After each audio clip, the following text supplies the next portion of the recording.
उस दिन अपनी खुशियों को जला बैठे जब पहली बार हम सिगरेट जला बैठे, अपने घर के खुशियों को तबाह कर बैठे।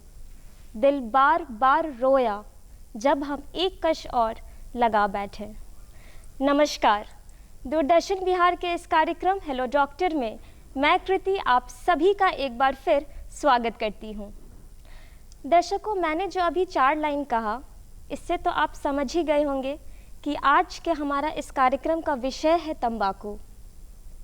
हर 31 मई को विश्व तंबाकू निषेध दिवस मनाया जाता है और इसी अवसर पर आज के इस कार्यक्रम में हम बात करेंगे तंबाकू निषेध जागरूकता के बारे में। और इस महत्वपूर्ण विषय पर चर्चा करने के लिए आज हमारे बीच 2 बेहद ही खास मेहमान मौजूद हैं। आइए मैं आपका उनसे परिचय कराती हूँ। सबसे पहले मैं स्वागत करना चाहूँगी गैर संचारी रोग जीरा कार्यक्रम पदाधिकारी पटना डॉक्टर रजनीश कुमार। साथ ही मैं स्वागत करना चाहूँगी बिहार वॉलंटरी हेल्थ एसोसिएशन में प्रतिनिधि राजू शर्मा जी का। नमस्कार सर, आप दोनों का बहुत बहुत स्वागत है हमारे इस कार्यक्रम में। तो दर्शकों, आप जानते हैं हमारा यह कार्यक्रम फ़ोन इन लाइव है, तो देरी किस बात की, फ़ोन उठाइए और नंबर मिलाइए। हमारा टोल फ्री नंबर है 1800-3456-171 और बेझिझक डॉक्टर साहब से अपने प्रश्न पूछिए। तो सर, दर्शक हमसे जुड़ेंगे, तब तक हम इस कार्यक्रम को आगे बढ़ाते हैं।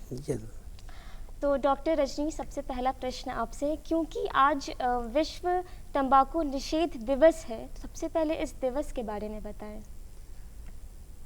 ये बहुत महत्वपूर्ण दिवस है, क्योंकि अभी हमारा समाज जिस दौर से गुजर रहा है, जहाँ हम लोग तंबाकू जनित रोगों से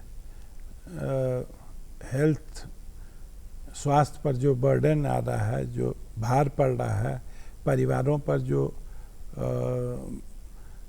इकोनॉमिक आर्थिक बोझ जो बढ़ते जा रहा है, उसका एक मुख्य कारण तंबाकू है। इसलिए आज का दिवस तंबाकू निषेध दिवस के रूप में जो मनाया जाता है, इसको हर जन जन में इसकी आवाज़ पहुंचनी चाहिए। लोग को इसके विषय में चिंतन और अपना समझ बूझ बढ़ानी चाहिए। जी सर, तो सर मेरा अगला प्रश्न आपसे रहेगा कि इस दिवस की ज़रूरत क्यों पड़ी, इस दिवस को मनाने की ज़रूरत? ये बहुत ही महत्वपूर्ण है कि ये एक ऐसा विषय है जो धीरे धीरे व्यक्ति के जीवन में इस तरह से शामिल हो जाता है कि लोग इस पर ध्यान नहीं देते हैं। एक तरह से कहें कि जैसे ऐसी बीमारियां जो कि आज उसका इन्फेक्शन हो और तुरंत उसका कोई असर दिखने लगे, उसके लिए लोग बहुत जागरूक होते हैं। लेकिन ऐसा विषय है जिसके साथ लोग जीना एक बार शुरू कर देते हैं तो वो जीते ही चले जाते हैं, बल्कि ये कहिए कि धीरे धीरे मरते ही चले जाते हैं। तो इसके लिए जो है जागरूकता बहुत ज़रूरी है। समय समय पर उनको दस्तक देना ज़रूरी है। उनको एक तरह से जागरूक इस बात के लिए भी करना ज़रूरी है कि भाई आप धीरे धीरे जो है मौत की तरफ जा रहे हैं, सो आप अवेयर हो जाइए, अभी से जाग जाइए। तो इसके लिए इसकी ज़रूरत बहुत महत्वपूर्ण है। तो डॉक्टर रजनीश, तंबाकू से कौन सी बीमारियां हो सकती हैं, इसके बारे में विस्तार रूप से बताएं। तंबाकू से अनेकों रोग हो सकती हैं। आप सर से लेके पांव तक हर अंग को तंबाकू असर करता है। अब पहले तो हम लोग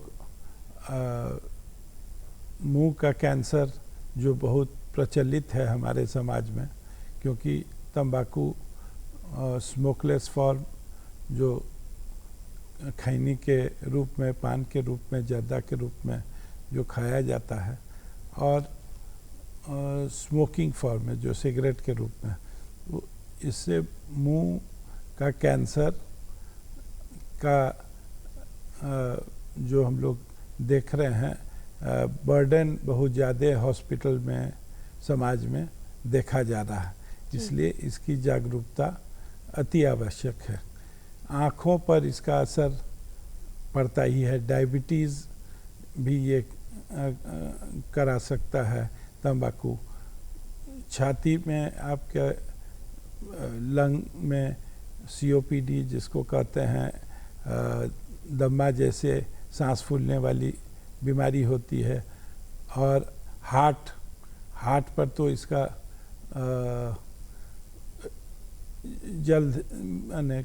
जल्द असर आ जाता है और जगहों से।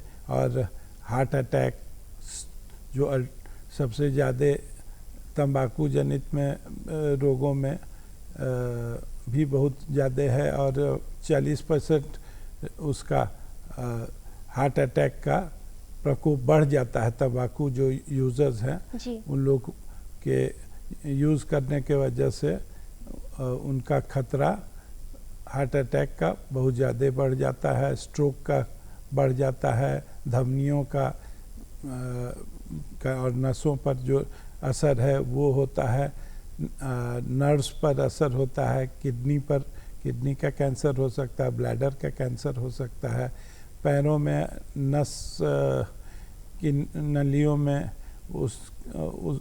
जब धमनियों पतले हो जाते हैं तो पैरों में गैंग्रीन हो सकता है।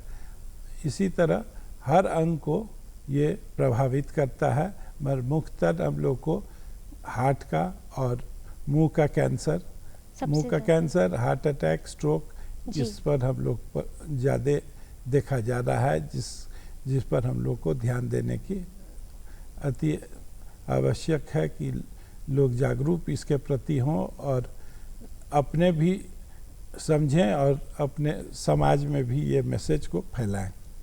तो सर ओवरऑल ये शरीर के किस किस अंग पे इसका असर पड़ता है तंबाकू का? अगर देखा जाए तो पूरे शरीर पर ही इसका असर पड़ता है। पूरे शरीर पर पड़ता है। आपको हेयर पर भी उसका असर पड़ता है, मुंह पर डायरेक्ट होता है कि मुंह खुलने में शुरू में आपको मुंह पर डायरेक्ट ये नहीं है कि तुरंत किसी को कैंसर हो जाएगा। लंबे समय तक जब वो तंबाकू का सेवन करते हैं तो पहले मुंह का खुलना कम हो जाता है, ल्यूकोप्लेकिया जो रंग बदल जाता है, मुंह के अंदर के चमड़े का जो सफ़ेद रंग का दाग दिखने लगता है, जीभ पर उसका असर पड़ने लगता है। उसी को अगर छोड़ दिया जाए, दांतों पर असर पड़ता है, दांत का रंग बदल जाता है, उसमें जिंजिवाइटिस या जिसको हम लोग पैरिया कहते हैं वो होने लगता है। इसी तरह ये सब रोगों को जनित करता है। हार्ट पर इसका डायरेक्ट असर जो हम पहले भी बता चुके हैं, डायबिटीज़ पर कराने का है, लंग पर उसका असर पड़ जाता है और धमनियों के असर के वजह से गैंग्रीन भी हो सकता है। तो इसी प्रकार हम लोग हर अंग पर इसका असर देखा जाता है। जी सर, तो दर्शकों आप सुन रहे होंगे, ध्यान दे रहे होंगे कि तंबाकू हमारे पूरे शरीर पर क्या असर दिखाता है। शरीर का ऐसा कोई अंग मुझे लगता है डॉक्टर साहब नहीं बचा जो आपने नहीं बताया। हर एक अंग पर उसका हर एक अंग पर इसका बहुत बुरा असर पड़ता है, इसीलिए जागरूकता ज़रूरी है। डॉक्टर साहब आपने मस्तिष्क के बारे में बताया, हेयर फॉल के बारे में जिक्र किया, और मस्तिष्क पर किस तरह ये मेंटली असर करता है? मेंटल असर तो सबसे पहले एडिक्शन का हो जाता है। जो आदमी तंबाकू का सेवन करता है तो उसको हरदम अर्ज रहेगा कि हम, जैसे उसका निकोटीन का लेवल, जो पदार्थ मुख्तर उसमें पाया जाता है तंबाकू में, जो निकोटीन है, निकोटीन का असर जब हार्ट और दिमाग के नस पर कम पड़ने लगता है तो फिर क्रेविंग होने लगता है, अर्ज होने लगता है कि हम तंबाकू कहीं से लें और खाएं। तो इस तरह से ब्रेन पर उसका असर पड़ता है और हार्ट के धमनियों पर असर के वजह से स्ट्रोक होता है, लकवा जिसको कहते हैं जी।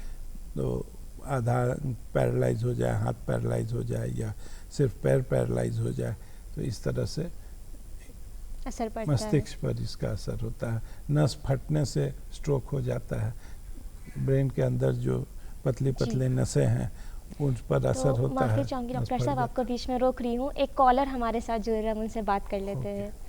नमस्कार, आप अपना नाम बताइए। हेलो नमस्कार, मैं देवी सिंह बोल रहा हूँ, उत्तर प्रदेश डिस्ट्रिक्ट पार्वतीपुर। जी, क्या सवाल है आपका? सवाल ये है, मुझे तम्बाकू खाने की लत है, जी तो कैसे छुड़ा सकता है? जी सर, तंबाकू खाने की लत है, कैसे छुड़ा सकते हैं? हाँ, ये बहुत अच्छा आपका प्रश्न है। इसके लिए सेजेशन क्लिनिक सरकार के द्वारा चलाई जाती है हर एक ज़िले में, और सेजेशन क्लिनिक में वहाँ साइकोलॉजिस्ट रहते हैं जो आपको मदद करेंगे इस लत को छुड़ाने में। तो आप उनसे संपर्क बनाएंगे। जैसे पटना शहर में गुरु गोविंद सिंह हॉस्पिटल में एक सेजेशन क्लिनिक चल रहा है, और फ़ोन पे या हॉस्पिटल जाके आप संपर्क करके इसमें आप मदद ले सकते हैं। जी, तो राजू सर, मैं आपसे नेक्स्ट क्वेश्चन पूछना चाहूँगी कि तंबाकू निषेध जागरूकता कैसे संभव है? एक बहुत मल्टी डायमेंशनल बातें हैं जी। जिसमें कई विषय शामिल हैं। ये तंबाकू उत्पाद का सेवन या इसका चलन में होना कोई एक चीज़ ही इसमें शामिल नहीं है। आप यहाँ से अगर इसके उत्पादन से लेकर इसके बिक्री तक के अगर साइकिल को देखें तो आपको समझ में आएगा। इसके प्रचार प्रसार ये सारी चीज़ें इसमें हैं। जो लोग तंबाकू का उत्पादन कर रहे हैं खुद जो है उनके घर के लोग जो है इससे कितने पीड़ित हैं। तो सबसे पहले तो स्थिति की भयावहता तब पता चलती है जब इसके ऊपर हम कोई स्टडी करते हैं, कोई आंकड़े जमा करते हैं, तब पता चलता है। जैसे 2000 का एक आंकड़ा बताता है कि उस समय 1,57,000 जो है कैंसर के केसेस आए थे, जिसमें से 1,15,000 की मौत हो गई थी। और जो भी ओरल कैंसर, जैसे डॉक्टर साहब बता रहे थे, जितने मुंह के कैंसर होते हैं उसमें 90% जो है वो तंबाकू उसका कारण होता है। तो जब ये डाटा आता है, इसके ऊपर रिसर्च होता है, स्टडी होती है, तो इसकी स्थिति पता चलती है, और तब जाके इससे लड़ने के लिए एक सही रणनीति हम बना सकते हैं। तो इसके ऊपर जागरूकता जो है कई डिपार्टमेंट को लेके चलना पड़ेगा। सबसे पहले तो फोकस करना पड़ेगा। जिस तरह कंपनियां जो है अपने प्रचार में युवाओं को टारगेट कर रही हैं, उनके जितने आप फिल्मों में भी देख लीजिए, सिगरेट पीते हुए नायक को दिखाया जाता है, और उस तरह जो है कॉपी करना शुरू कर देते हैं। ज़्यादातर इस तरह की लत जो है किशोरावस्था में जो है लगती है। तो किशोरा अवस्था के वर्ग के लोगों को टारगेट कंपनियां कर रही हैं, उस तरह के प्रचार ला रही हैं। तो इन सारे छोटे छोटे मुद्दों पर हम लोग को देखना पड़ेगा। हमें स्कूलों से इसकी शुरुआत करनी पड़ेगी। किशोरावस्था में ही अगर हम लाइफ स्किल को ये करें, नेगोशिएशन स्किल, कि अगर इस तरह की चीज़ें तुम्हारे लाइफ में होती हैं जो तुमको प्रमोट कर रही हैं या बहका रही हैं, तो कैसे उससे तुम लड़ोगे। तो एक नेगोशिएशन स्किल डेवलप हो, लाइफ स्किल डेवलप हो। साथ ही साथ उनके एंगेजमेंट, आप देखें हमारे यहाँ धीरे धीरे खेल की जो है वो स्कोप कम होते जा रहे हैं, गेम्स कम होते जा रहे हैं, बच्चे ज़्यादातर मोबाइल में लग रहे हैं, उसमें उबन हो जाती है। एक समय ऐसा आ जाता है खेलने के जो जगह है, फील्ड है, वो कम होते जा रहे हैं। तो इस तरह से खेल को भी प्रमोट करके जो है हम उनके माइंड को दूसरे क्रिएटिव वे में जो है डाइवर्ट कर सकते हैं, जिससे वो चले। लाइफ स्किल डेवलप होगा तो अपने कैरियर के बारे में वो प्लानिंग करेंगे, अपने सकारात्मक सोच में जाएंगे, संगीत में जाएंगे, डांस में जाएंगे। तो इस तरह की फैसिलिटी और इस तरह के स्किल डेवलपमेंट हमें अपने स्कूल के कैरिकुलम में शामिल करने होंगे, ताकि जो है बच्चे जो है दूसरे रास्ते में तंबाकू की तरफ ना बढ़ें। तो स्कूल से शुरुआत कर सकते हैं। कोटपा एक एक्ट है ना, जिसको cigarette and other tobacco product act बोलते हैं। उसमें बहुत सारे रेगुलेशन है। उसमें है कि सार्वजनिक स्थल पर अगर कोई सिगरेट पीते हुए पकड़ा गया तो 200 रुपया उसको दंड देना है। और 18 साल से कम उम्र के बच्चे को कोई तंबाकू प्रोडक्ट बेचते हुए अगर कोई दुकानदार पकड़ाया जाता है तो उस पर कानूनी कार्रवाई है। या 18 साल से कम उम्र का कोई व्यक्ति अगर इस तरह की चीज़ें बेच रहा है तो उससे संबंधित बहुत सारे रूल रेगुलेशन हैं। लेकिन हम कहाँ देखते हैं कि सार्वजनिक स्थलों पर कोई सिगरेट पी रहा है तो उसको जो है दंडित किया गया है, उसको 200 रुपया देन एंड देयर लिया जा रहा है। और इसमें बहुत सारी चुनौतियाँ भी हो सकती हैं इसको लागू करने में। तो हम अगर मान लीजिए कि कोई हर जगह हर व्यक्ति के ऊपर एक व्यक्ति हम पहरेदार नहीं खड़ा कर सकते हैं, लेकिन हम एक ऐसा नेटवर्क डेवलप कर सकते हैं जिसमें हमारे सामाजिक संगठन आए, समाज में अग्रणी लोग आए, तो उनको हम एक साथ शामिल कर सकते हैं ताकि इस एक्ट को अच्छी तरह से इम्प्लीमेंट किया जा सके। तो इस तरह के बहुत सारे स्कूल से लेकर ये एक हेल्थ का भी मामला है, एजुकेशन का भी मामला है, कृषि का भी मामला है। अगर बहुत सारे लोग उत्पादन में लगे हुए हैं। डॉक्टर साहब आपको बीच में रोक रही हूँ, एक कॉलर हमारे साथ जुड़ रहे हैं, उनसे बात कर लेते हैं। नमस्कार, क्या नाम है आपका? नाम पुरुषोत्तम जी, कहाँ से बोल रहे हैं? बेतिया जिला जी, के पास। क्या सवाल है आपका, पूछिए। मुंह में आपकी आवाज़ क्लियर नहीं आ रही है, आप फिर से मुंह में बोलिए। थोड़ा सा छल्ला लग गया है। जी, मुंह में छल्ला हो गया है डॉक्टर साहब। उसको आप अविलंब किसी डेंटिस्ट से पहले दिखवा लें। प्राथमिक वो देख करके समझ जाएंगे कि आगे का क्या करना है। वो ऐसे माइल्ड इन्फेक्शन होगा तो उसके लिए दवाएं दे देंगे, और अगर कोई उससे ज़्यादा क्या ज़रूरत होगा तो बायोप्सी लेकर के जांच कर लेंगे। और इसकी सुविधा हर ज़िले में टाटा ट्रस्ट और होमी भाभा कैंसर संस्थान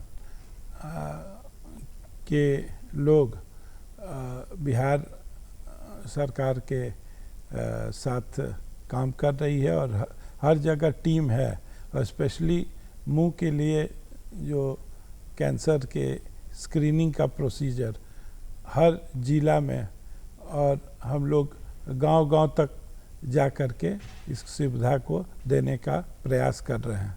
तो आपके जो निकटतम जो हॉस्पिटल या प्राथमिक स्वास्थ्य केंद्र होंगे वहाँ पर जा कर के आप इसको दिखवा लीजिए। अगर डेंटिस्ट उपलब्ध हैं तो ठीक है, या होमी भाभा के लोग होंगे जो वहाँ विजिट करते होंगे कोई पर्टिकुलर दिन, तो उनको संपर्क करके आप अविलंब दिखवा लीजिए और अपना ट्रीटमेंट करवाइए। जी सर। तो सर आप बता रहे थे तंबाकू निषेध जागरूकता को लेकर कि स्कूल से शुरू करना चाहिए और कहाँ कहाँ इसका इम्पैक्ट है। सर जैसे आपने बताया कि एजुकेशन भी है, हेल्थ भी है, फाइनेंस भी है। जी सर। जरूर।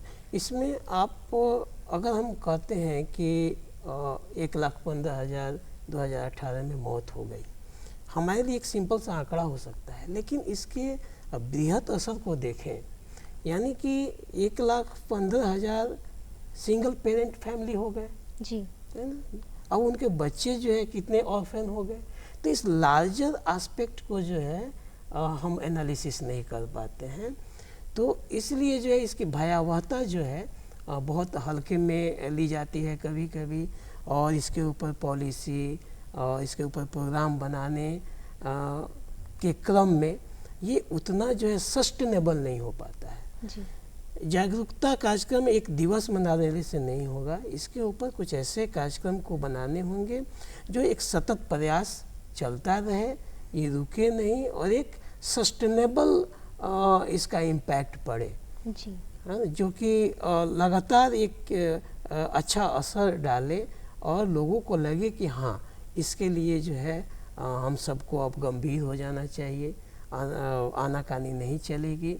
और साथ ही साथ जो है हमें दूसरे क्रिएटिव वे में जो है आगे बढ़ना चाहिए। तो इस तरह से आप देख सकते हैं हम कृषि में है, जो लोग तंबाकू उत्पादन के क्षेत्र में लगे हुए हैं उसको उसके जगह पर कोई ऐसा क्रॉप जो उससे ज़्यादा मुनाफा दे पाए। तो यहाँ कृषि विभाग भी शामिल हो जाता है, स्वास्थ्य विभाग का तो ये मुद्दा है ही, एजुकेशन विभाग भी इसमें शामिल हो जाता है। साथ ही साथ जो है फाइनेंस है, तो वहाँ से जो रेवेन्यू आ रही है तो उस रेवेन्यू को और कैसे दूसरी जगह से जनरेट करें। तो ये कंबाइंड जो है एक एफर्ट की यहाँ पे ज़रूरत है। और सबसे बड़ी बात है कि एक इवेंट जैसा प्रोग्राम ना हो, कभी जो है डॉक्टर्स की ट्रेनिंग हो गई, उसके बाद वहीं तक वो रह जाती है, उसके आगे का प्लान क्या है ना, इसमें रेफरल सर्विसेज क्या है, फॉलोअप सर्विसेज क्या है। तो इन सारी चीज़ों के ऊपर जो है एक कंबाइंड, ये शुरू में ही हम बोले कि एक मल्टी डायमेंशनल जो है अप्रोच लेके इसके लिए चलना पड़ेगा। तो दर्शकों, सर ने बताया डिफरेंट फैक्टर्स के बारे में। सर आपने बताया जैसा कि एजुकेशन है, फाइनेंस है, कृषि फार्मिंग भी है, इसमें एक हेल्थ इशू है, और इन सभी पे इसका क्या इम्पैक्ट, कितना बुरा असर पड़ रहा है, ये हम देख सकते हैं। डॉक्टर साहब, इस जागरूकता के बारे में हम बात कर रहे हैं, ये जागरूकता कैसे फैलाई जा रही है समाज में आज?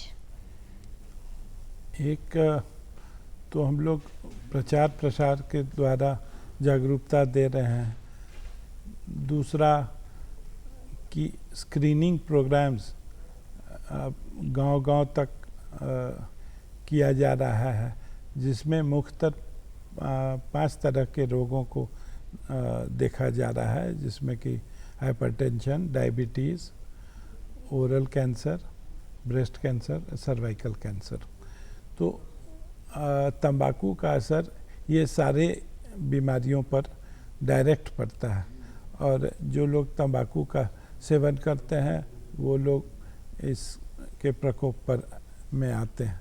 तो इसके लिए सुविधा दी जा रही है सरकार के द्वारा, और गांव में प्राथमिक स्वास्थ्य केंद्र में, उपकेंद्र में हम लोग स्क्रीनिंग का व्यवस्था रखे हैं, और उसका treatment, follow up, after diagnosis follow up भी देने का व्यवस्था रखे हैं, और सारे पूरे पॉपुलेशन का डिजिटाइजेशन किया जा रहा है।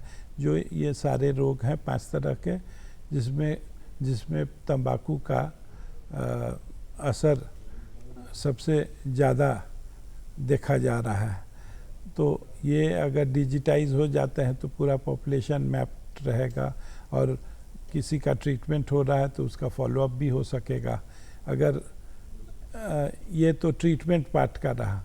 दूसरा है अवेयरनेस तो हम लोग प्रचार प्रसार, टीवी, रेडियो और पोस्टर्स, माफी चाहूँगी डॉक्टर साहब, आपको बीच में रोक रही हूँ। एक कॉलर हमारे साथ जुड़ रहे हैं, उनसे बात कर लेते हैं। नमस्कार, क्या नाम है आपका? जी मैम, मेरा नाम शिवम हुआ। जी शिवम जी, कहाँ से बोल रहे हैं आप? पटना से बोल रहा हूँ मैम। जी, क्या प्रश्न है आपका? मेरा प्रश्न ये है डॉक्टर सर से कि मैं 2 साल पहले तंबाकू का सेवन करता था, अभी मैंने छोड़ दिया है, तो उससे मुझे कुछ प्रॉब्लम हो सकती है क्या? डॉक्टर साहब बताएं। कितने लंबे समय तक आप सेवन किए हैं? 2 साल पहले छोड़े हैं, और इस्तेमाल कितना साल किया? मैंने सेवन किया है।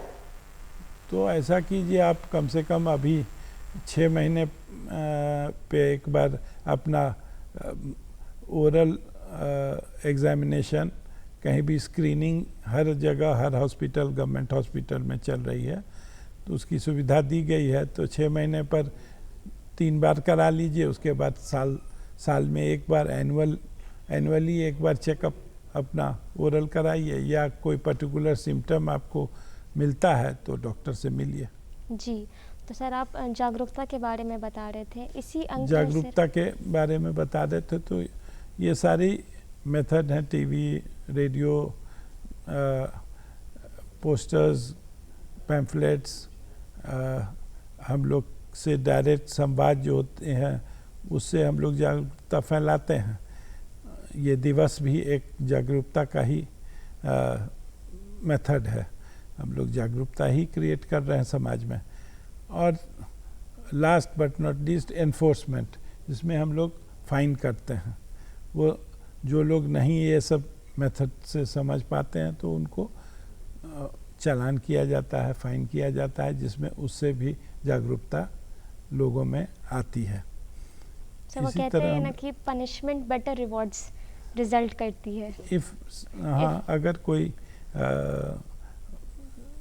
नहीं समझ पा रहे हैं एक तरह से, तो दूसरे तरह से उनको समझाने की कोशिश की जाती है, क्योंकि ये समाज के लिए है। तो इसको इन्फोर्स, जैसे हेलमेट का इन्फोर्समेंट ड्राइव चला है तो लोग पहनने लगे हेलमेट, तो उसी तरह ये ड्राइव थोड़ा और तेज हो जाएगा, क्योंकि ये सिर्फ जैसा बता चुके हैं राजू जी की, ये सिर्फ एक डिपार्टमेंट का काम नहीं है, ये कोऑर्डिनेशन है बिटवीन द वेरियस डिपार्टमेंट्स। इसमें कुछ रोल पुलिस का भी है, कुछ डॉक्टर्स का भी है, कुछ एजुकेशन का भी है, और कुछ एक्साइज डिपार्टमेंट का भी है।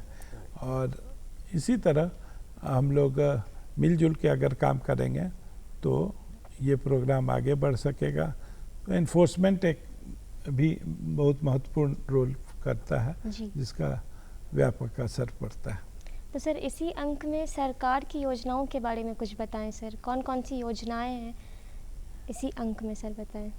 अभी तो हम थोड़ा बहुत बता चुके आपको कि डिजिटाइजेशन किया जा रहा है। ये 5 रोगों का, ये 5 रोग जो है वो तंबाकू जनित रोग बहुत हद तक है।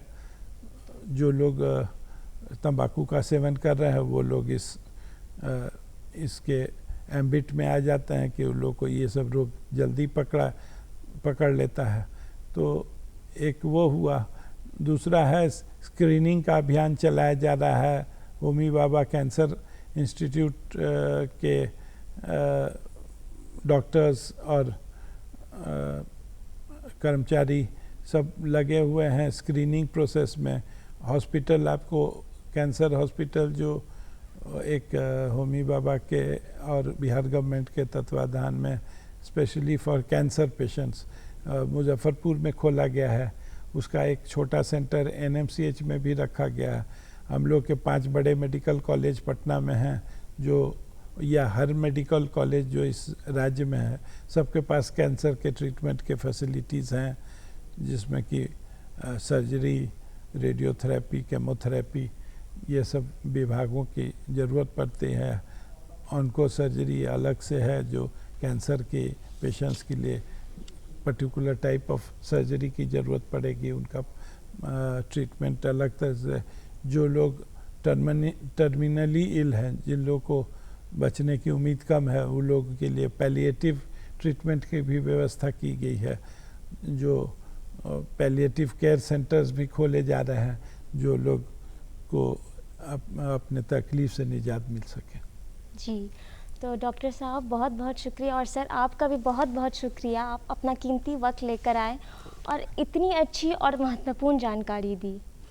तो दर्शकों, मैं उम्मीद करती हूँ कि डॉक्टर साहब की बातों पे आपने गौर फरमाया होगा और उस पर ध्यान देंगे।